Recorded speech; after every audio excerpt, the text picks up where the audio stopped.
Erokamano ahinya nyako Ramogi Juanko yudo thuolo machielo kendo mano matudri kod Ramogi TV e weche manyien mag ang'ich welo.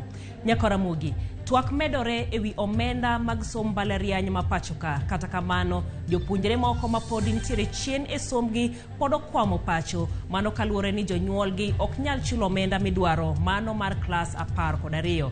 E sigana makende ma bende waikoni kawuono, Diana Olonde menyo chenro ma bende ruoth moro oketo e gweng' ma Ombaka, kaunti ma Kisumu, kuma bende orese jopuonjre. Bilie sigana no e yo machalo kama.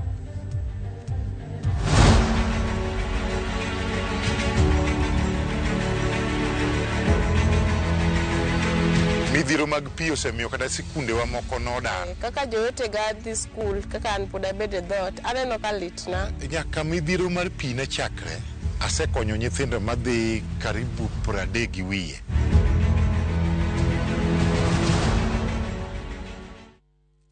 Mano kanyero chendo mabende ket kanyere sigana mabende Diana Olonde ikoni wadhi keloni e weche manyien magi mag ang'ich welo kanyakla kod sadek weche manyien mag oimore.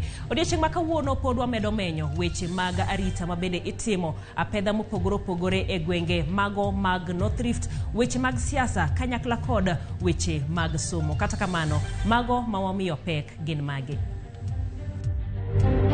Jonjore onego ji 3 e gweng' ma Pura, kaunti ma Samburu, kata bed ni jolweny ma KDF dhi nyime ga pedha.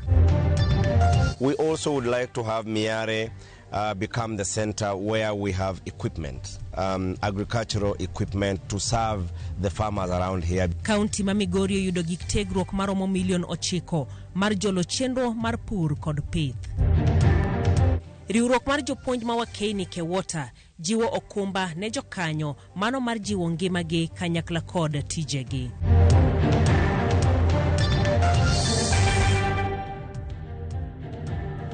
Machiegni weche manyien mag ang'ich welo nyinga Jaelieta, jaloko marwa en Winnie Adoyo.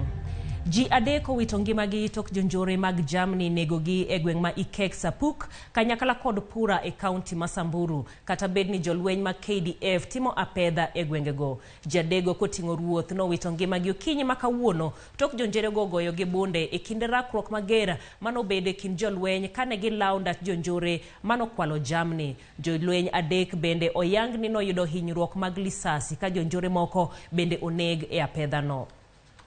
We Chris, si tunachukua tu. Tutaenda pale. Yes, niona ina mountiwa.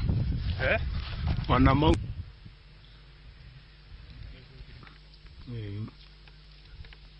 Kwa majina naitwa Christopher Lankalipi. Nataka kusema na Rais Ruto na Waziri Kindiki. Ni nini tunangoja?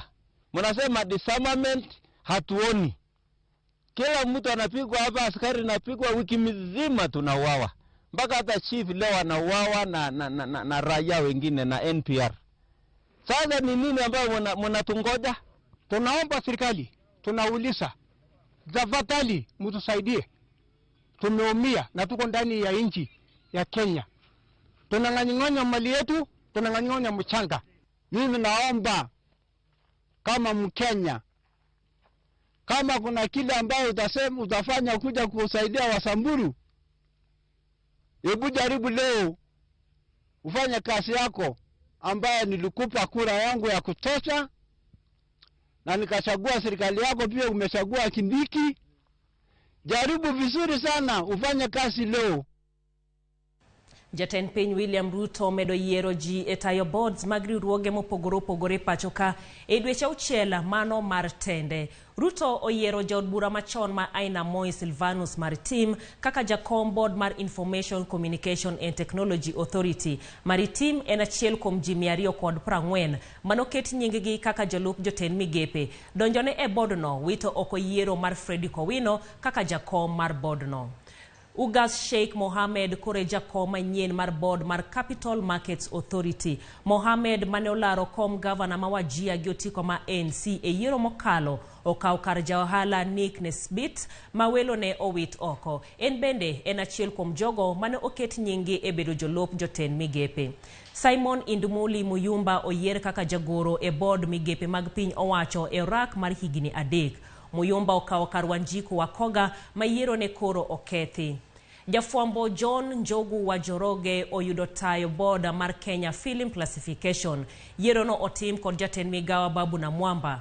Kaj bende jomoko ma bende oyier e board no gin jawer John Muigai Nyururu, mong'ere ni Muigai wa Joroge, Kipruto Kipto, John Osimbo, Grace Munjuri, Harriet Zita, Stephanie Naseki kanyakla kod Rafael Loperito.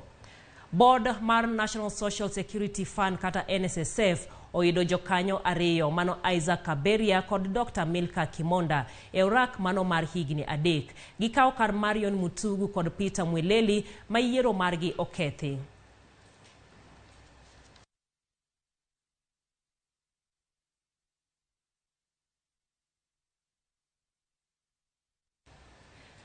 Kone mamoko en min od jatend piny Amerika Jill Biden kanyakla kod min od jatend piny mapacho ka Rachel Ruto kawuono romo kod grube mago mag mine. E limbe ne modonjo odiechieng' mar ariyo tok molo pacho ka odiechieng' manyoro. Jotelo go noromo kod grube mine e kar dak ma Kibra kuma gilose e weche mag jiwo yuto mine go kanyakla kod dongruok mekgi.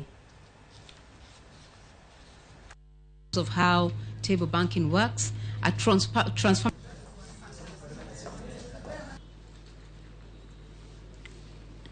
Today, God has given us a platform to change the lives of women, because when they borrow this money on the table, they are able to do enterprises. You know, we know that many other times women do not have collateral to go to the commercial banks to borrow money, because the collaterals that the women would really have maybe would be title deeds and things like that. But in the African culture, we know that really women do not own land. But we thank God because things are changing in the 21st century. Since I came to Kenya, I came to work on girls' education, women's empowerment, and you are doing exactly that. And I've always taught my own daughter and my granddaughters the importance of being financially independent. And so now here you've found a way to do your own banking system, which is pretty incredible, Rachel. So I love to see, you know, I'd love to hear what some of you are doing, you know, with the money that you're getting from the table banking. And it's pretty ingenious that women found a way to support other women, to lift them up and to increase economic prosperity for the families, right? It's not just for you. You do it to support your families. Jatend migawo mar limbe Penina Malonza osingo ne joket mwandu mawatamu mabende nolalo mwandu gi e mach manowang'o tiendegi ni piny owacho ng'iyo mar konyo gero moko kuom tiendego. Kano wuoye limbe ne e gweng' mawatamu kuma yande otende adek madongo wang'e. Malonza owacho ni migawo mar limbe oketo tenge omenda mano mar gero otendego. Wang' mar otendego bende omiyo ji maromo 180 owito tich. Otende mowang' oting'o mano mar Barakuda Inn, Mbuyu Lodge, Mapango Restaurant, Lily Palms, Amani Resort kanyakla kod otende mamoko mag kibanda.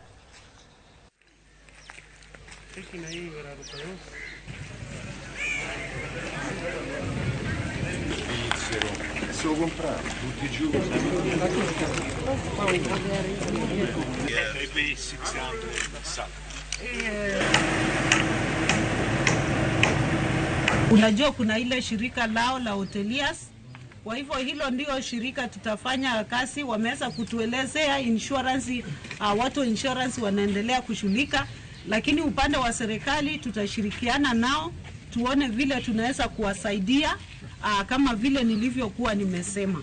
Lakini wakati nimekuja nikiwa kwa ile hoteli ya Buyu, nilifikiri ni hoteli peke yake imechomeka, lakini nikapata pia kuna vibanda za wamama walikuwa wanauza pale nje wameweza kuchomekewa. Wamama hawako kwa hizi association za hoteliers, hawajajiregister pale, na ninajua pia hawana insurance kwa sababu ni kazi ya wasla ambao wanafanya ili waweze kusaidia familia yao. Kwa hivyo kwa leo wakati tunashirikiana na hao managers na wenye hizi hoteli kubwa, pia tutashughulikia wale wamama wako pale.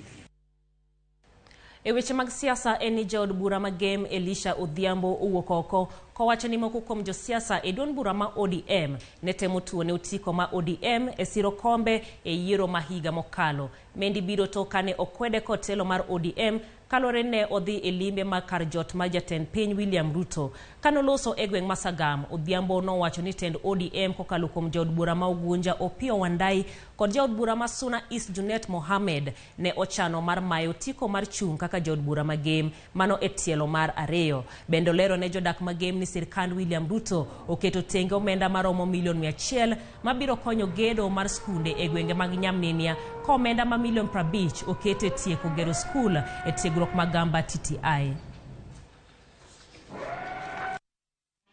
Angi mutimna kende okado weje mang'eny ulemna Nyasaye mano miyo uona kura ka jomoko notamre jomoko nothaga kiyiera koso nogunge mano Junet gi Wandayi did not want me to be an MP of game, but again people refused. They said they must elect a man Magigeno Rego.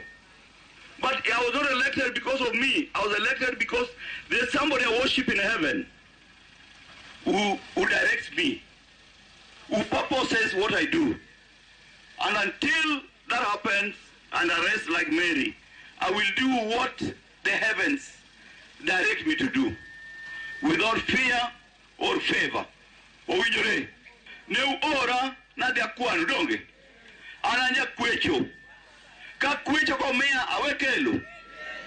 Nyoja akwayo loma 100 acres. Manyamnini adi meya. Kendo ja President of the Republic of Kenya ye dimiwa 100 million margero lecture hall Nyamninia. Ichago Professor Magoha. Berkozaraj. Komachielo eni jod bura mawuok e kaunti ma Nyamira osoko wang' jalup jatend piny Rigathi Gachagua ewi weche mabende nowacho ni joma nogoyo ombulu ne riwruok mar Kenya Kwanza e yiero mokalo ema biro kuongo yudo dongruok kod lemo e sirkal. Jo od burago onyiso jatend piny William Ruto kod jalup ne Rigathi Gachagua mondo tine jo Kenya duto maromre e chenro mag pogo lemo mag telo kaachiel kod chwalo dongruok e gwenge duto ma pacho kae. Kagilose gweng' ma Muongori e sub county ma Nyamira, josesago mane otelnegi kod Senator Okongo Omogeni owacho ni onge ng'ama ong'eyo kaka ji notimo yiero nikech ombulu nogo e yor siri.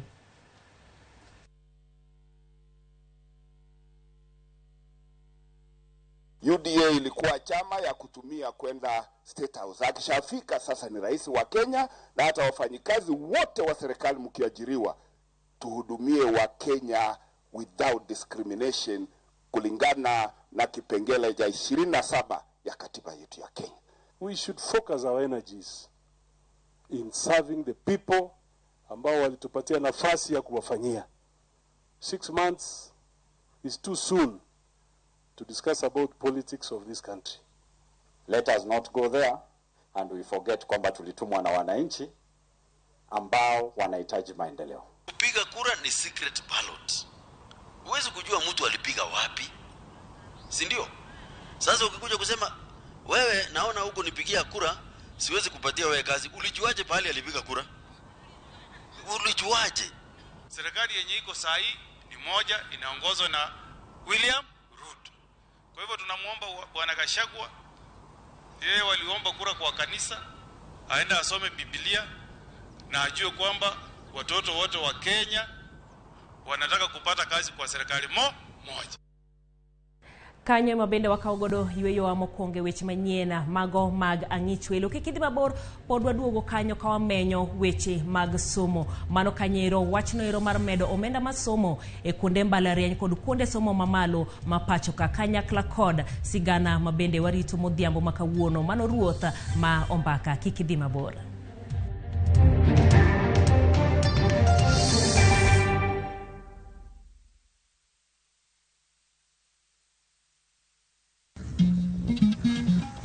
Oganda en kitgi.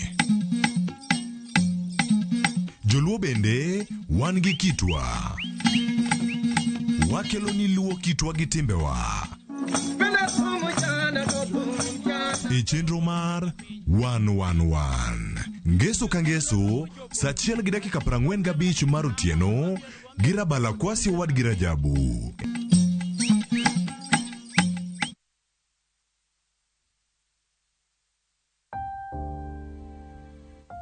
Onego wachung' kachiel gi jowetewa e kinde kuyo. Kilalo ng'ato miero, to diher mar lando tho kod liel mare. Ramogi TV biro chung' kodi e miyo jalno miero kopo maber. Inyalo gocho e namba 011 09 22 773 kata 085 40 38 Be inyalo oro ote e email obituaries@royalmedia.co.ke.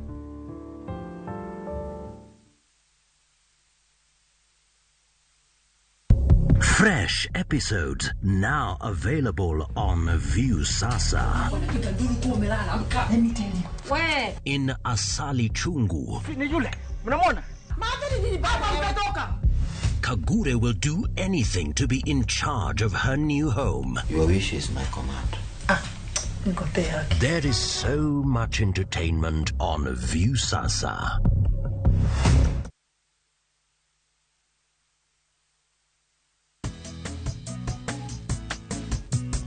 Mimi naitwa Mama Harriet. Mimi natumia Bolt, hakuna kingine. Bolt ni chap chap, unapuliza kidogo hivi. Mende, mbu, wote wameshakufa haraka haraka. Bolt ndio kiboko yao. Bolt kills them fast. The only insecticide made of 100% natural Kenyan pyrethrum grown by local farmers from tropical brands. Shinda mameli na Shabiki Jackpot Mbao. Pata bonuses nzito na Shabiki Jackpot Mbao.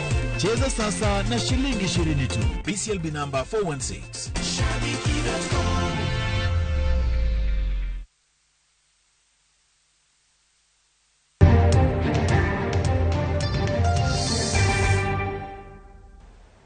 Machiegni kendo. Moko kuom jodak ma bende pi nodaro e miechegi podo jote ute mane okonygi gero e alwora Manyando. Pi noyweyo mwandu moting'o nyaka buge jopuonjre moko. Chan bende osemiyo jopuonjre moko pok donjo e Form 1 kata obedo ni jowadgi osebedo ka somo kuom dwe achiel. Wach makamae mayo ruoth Mombaka Jacob Ongudi kwe kendo osiko komanyo sir ne jopuonjre mokwamo pacho kod mago ma bende nowe skul e kore.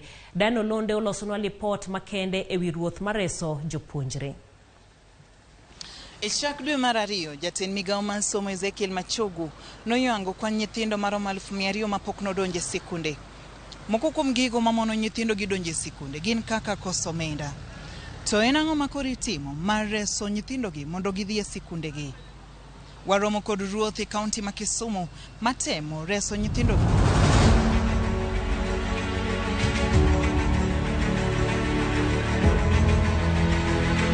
Midhiro mag pi osemiyo kata sikunde wa moko nodar. Kaka jowete ga dhi skul, kaka an pod abede dhot, aneno ka litna. Nyaka midhiro mar pi ne chakre, asekonyo nyithindo madhi karibu 30 gi wiye.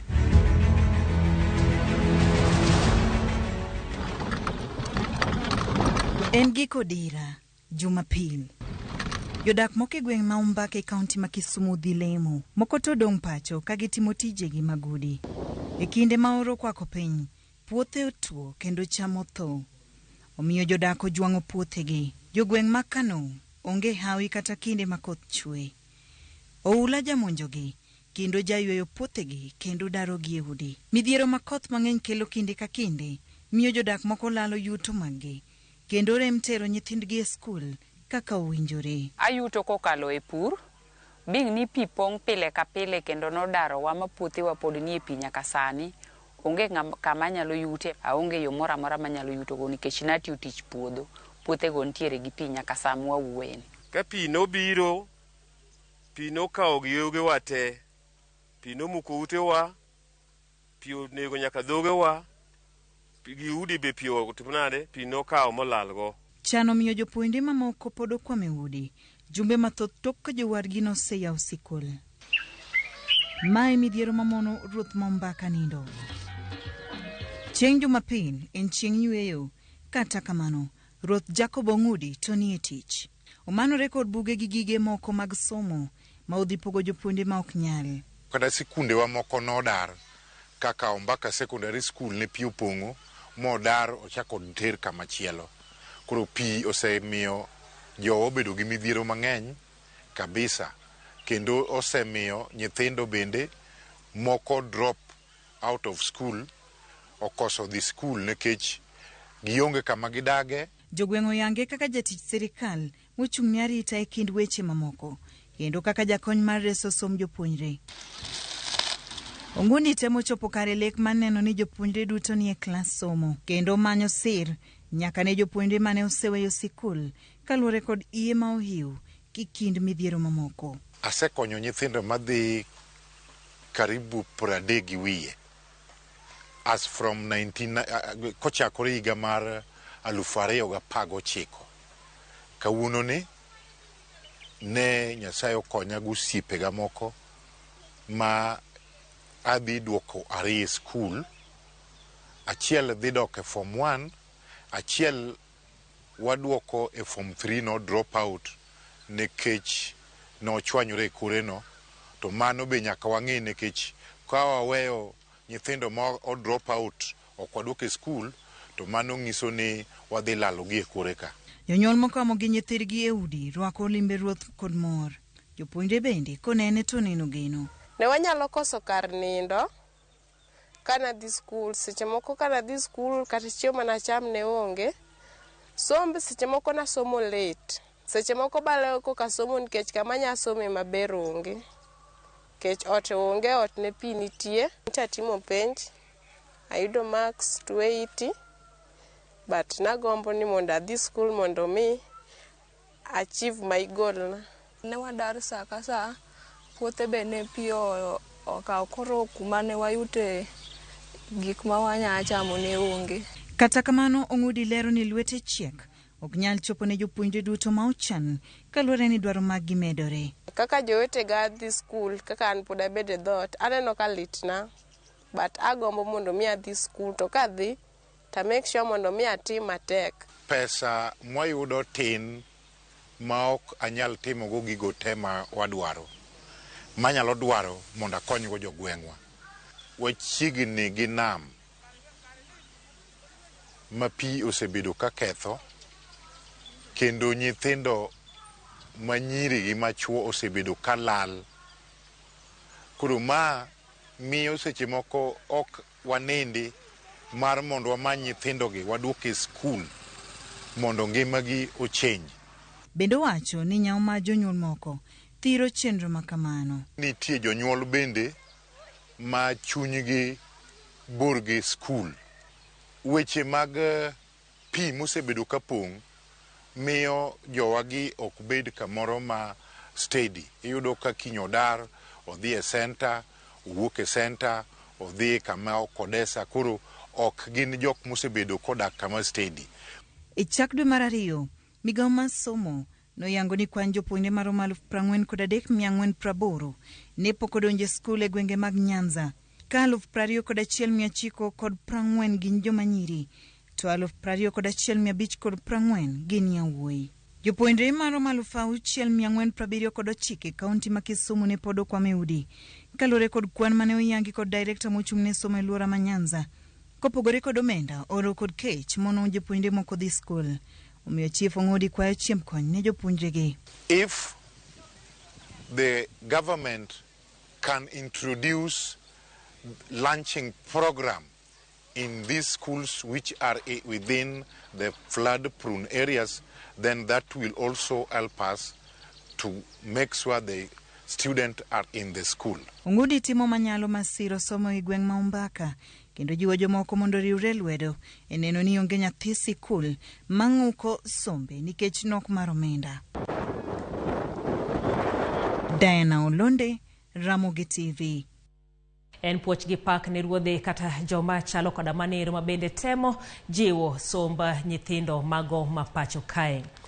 Riwruok mar Azimio otero romo margi mar 12 e kaunti ma Kakamega kendo chayo weche mane piny owacho mar Kenya Kwanza wacho odiechieng' manyoro ni gin ema nyocha gichulo gai mar Azimio Raila Odinga e lemo mar jambetre mar pinje Afrika e weche mag apaya. Azimio bende oseyo piny owacho mar Kenya Kwanza kuom nyiewo mano magilieko ni gisebedo ka ginyiewo jod bura mag Azimio gi omenda manonego tigodo e duoko piny nengo chiemo kod mauta. Chris Owino lerono mathoth. E alap ma Amalemba Grounds e karching od bura ma Lurambi e kaunti ma Kakamega, riwruok mar Azimio obago romo margi mar 12 mar dwaro ratiro e wi yiero maduong' mokalo. Ogai mar Azimio Raila Odinga otiyo gi thuolono mar duoko jatend piny Dr. William Ruto e wi weche mane owacho ni IEBC ne oyawo sava mage motelo ne yiero maduong' mokalo. Raila onyonore kar tiende ni kambi mar Smartmatic International ne otamore yawo sava mage e gino mane giwacho ni yawo sava go ne dhi rocho ratiro magi mag tich. The servers have not been opened.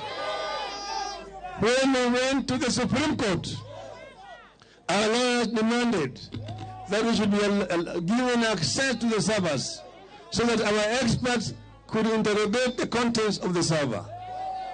We got a letter from the company called Smartmatic, the service provider. That letter is in public domain.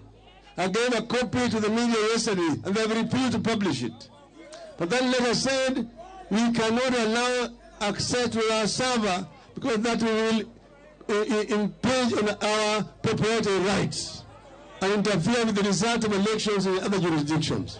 Kaluwore gi Raila, Ruto wuondo jopiny ni IEBC ne oyawo sava mage nikech ong'eyo ni ka oyawo sava go to adiera dhi nenore. Kweli wa mambo ni kwamba Bwana Ruto, your Smartmatics friends, your Venezuelan friends protested wakazuia servers kufunguliwa.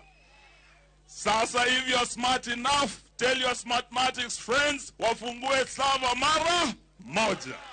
Wakenya wanataka ukweli. Sawa sawa? Hiyo ambaye Ruto anasema ati server ilikuwa imefunguliwa, kama yeye ni mtu ambaye anaenda kanisa na ukweli na anaomba Mungu ule mmoja, tunaomba afungue leo, aweke hapo na aite Wakenya wote aseme angalieni. Kama wewe unajua kwamba unashinda, unaogopa nini? Kama unashinda unaogopa nini? Unaogopa nini? Fungua, kama nasema uongo fungua sawa. Azimio bendesa yo piny owacho mar Kenya Kwanza e wi paro mar medo nengo somo e mbalariany kaachiel gi idho malo e nengo chiemo. Ni sasa kama school fees imeenda juu mpaka university, hao watoto wa maskini watasoma namna gani? Na education, elimu ndio inaleta usawa katika nchi. Kwa sababu mtihani ni ule ule hata akiwa mtoto wa maskini au watajiri, ule mtihani ule huu. Wewe ni hasla sampli gani ambao watoto wa mahasla wenyewe saa hii hakuna chakula nyumbani, saa hii kila kitu kiko juu, alafu the most important thing you must give to your people is education. You cannot adulterate higher education. Uwezi kunyima watoto wa Kenya elimu. Jatend duond bura mar Wiper Kalonzo Musyoka odok ne Raila e wi seyo ni piny owacho ma pacho kae ema osebedo ka chulo osara mag jotich ya apisi mare kaka jambetre mar pinje mag Afrika e weche mag apida. Hiyo machafu ambayo aliongea mambo haya hajui kabisa, because I remember his tickets used to come from Addis Ababa. Hakuwa analipiwa na treasury ya Kenya. Kwa hivyo hata Yatani should have made it plain kwamba every cent Raila was using in that office was coming from the from the commission headquarters in Addis Ababa. Azimio oramo ni wang' ni gidhi chung' motegno e duoko loch margi ma giwacho ni IEBC ne omayogi e yiero mokalo. Revolutions, rebellions, they don't come easy. They don't come easy. Lakini if you are united, tutafika mahali ambapo baba nataka tufike. Sisi kama Wakenya hatutaruhusu kunyanyaswa tena. Tumekubaliana hiyo. Azimio koro ochomo e boma ma Kitale County ma Trans Nzoia odiochieng' makiny e romo machielo mar siasa. Chris Owino, Ramogi TV, Nairobi. Kawadok e weche mag somo ni jokanyo e sekta mar somo kod moko kuom josiasa koro seyo piny owacho kokalo e migawo mar somo kuom bedo gi paro mar medo omenda mag somo e mbalariany kod kuonde tiegruok mamalo ma pacho ka. Jotelogo wacho ni meto no biro mayo thuolo nyithindo mawuok e familia mochando thuolo mar dhi nyime kod somo e kuonde tiegruok makamago.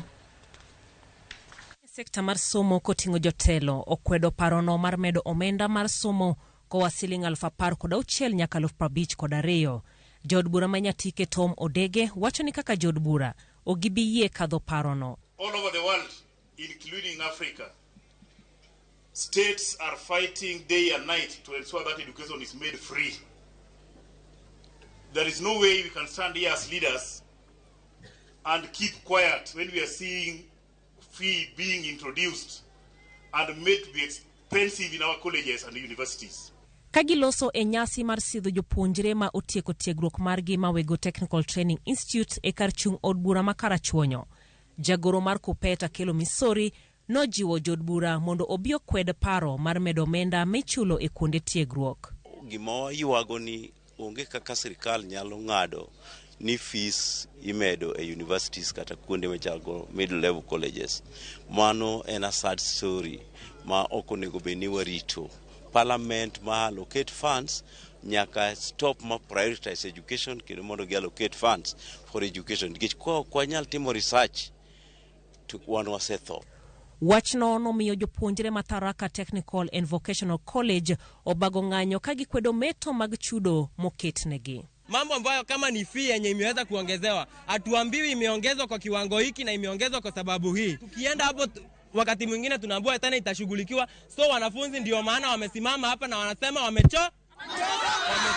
Mano e paro mariwruok moro mar jopuonjre e gwenge ma Machakos ni godo kagikwedo metono. Gikorka korgi gidwaro ni sombo mbalariany obed nono ma onge chudo.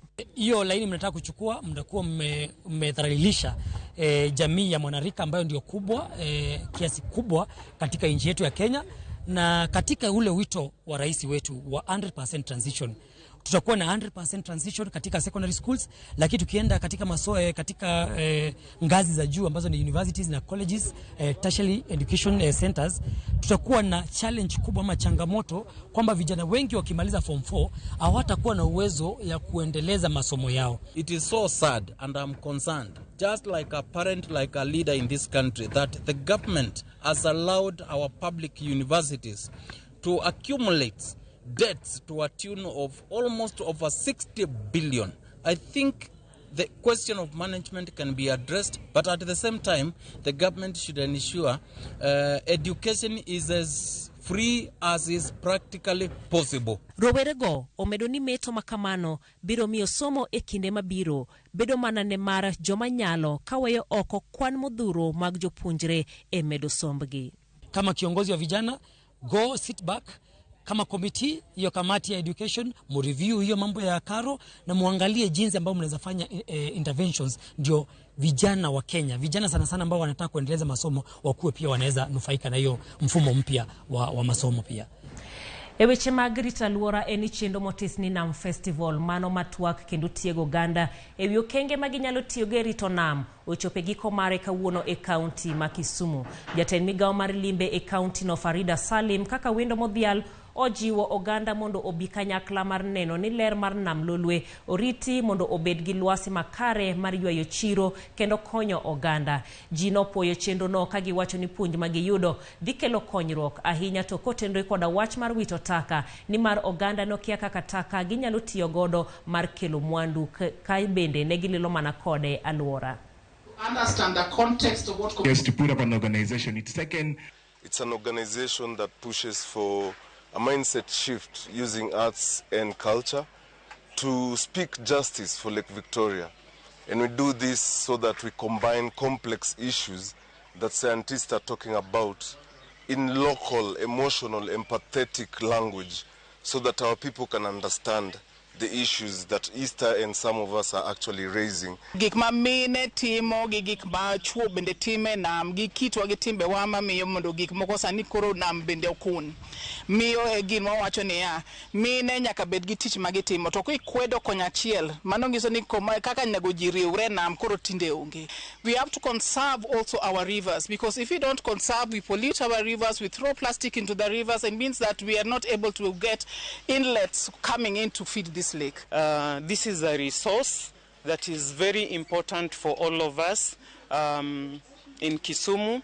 It's a huge source of pride, and it is our collective responsibility to ensure that we protect it, we preserve it, and we make good use of it.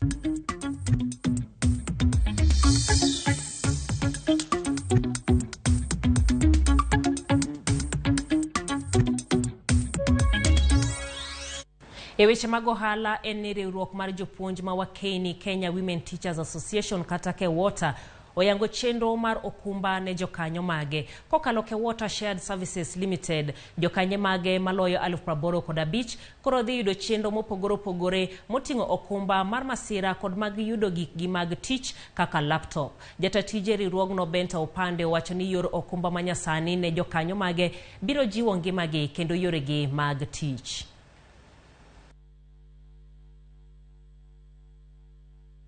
Even when they fall, when they get accidents in the cars, in the PSVs, they go to hospital and they pay from their own pocket. Because the insurance cover, which is being provided by the government right now, does not cater for personal accidents. I'm asking the current government to revisit the laptop project for kids or for students in school. Because if I have a laptop and the child has a laptop, learning is so sweet, so easy, so fast, and the outcome so good. These teachers, when you see me limping, it is because of the number of books that I carried going to class and class, moving from one class. See now, Gonjo, I am not sick. It was decided that OPIC could be providing skills and experience for Kenyan publishers to digitalize their content onto OPIC. In our agenda as Direct Line to participate in financial inclusion, we found this a very strategic opportunity to partner with Water as they launch their shared services today by structuring a product that is personal accident.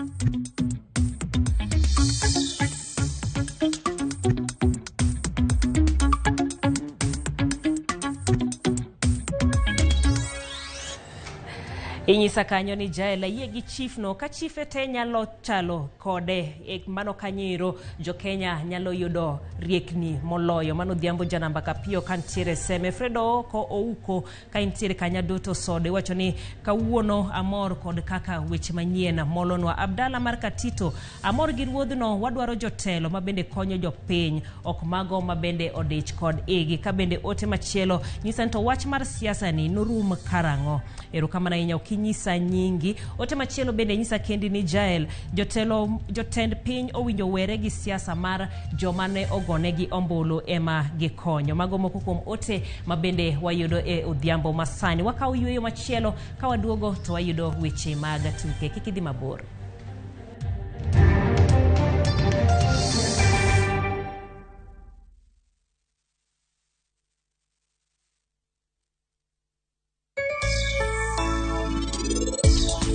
Wachna ang'o mano goyo tap en no sim nikech no wala inya okone go luor gimora mora sani nikech ung'eyo niya tap kidhi yudo nyathi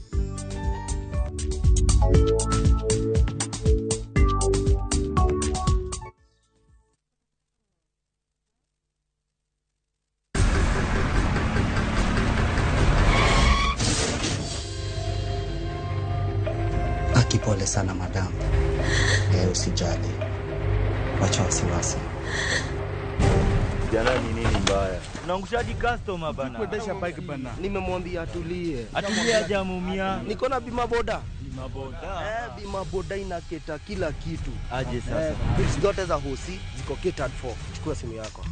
Una dial *487#, choose insurance, alafu na select hapo bima boda, fuata hizi instructions zote. Once you pay unapata that party sticker yako instantly. No make it happen, tuko na wewe. Usikuwe na stress ya that party injury. Jishikie boda insurance leo na ni $5 tu. Finya *487*4# ujishikie bima boda. Kenyans are winning big on ShopBakey.com.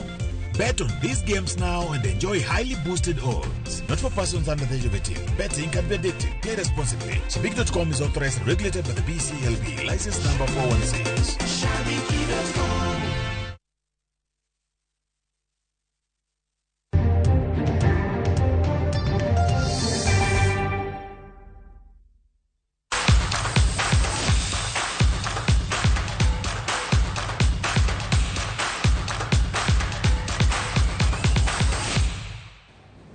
Weche mag tuke ni tim mar Gor Mahia kawuono noloyo Police FC gonde 2-1 e tugo mar lig manogo e lap ma Kasarani. Police manokwongo loyo kokalo kuom jatugo Elvis Rupia, kaito Gor odwoko gondno kokalo kuom Dennis Nganga. Benson Omala nodhiro musmal mogik e sanduko bila e seche manoloyo gol mar loch e dakika mar 81. Gor koro tele lig points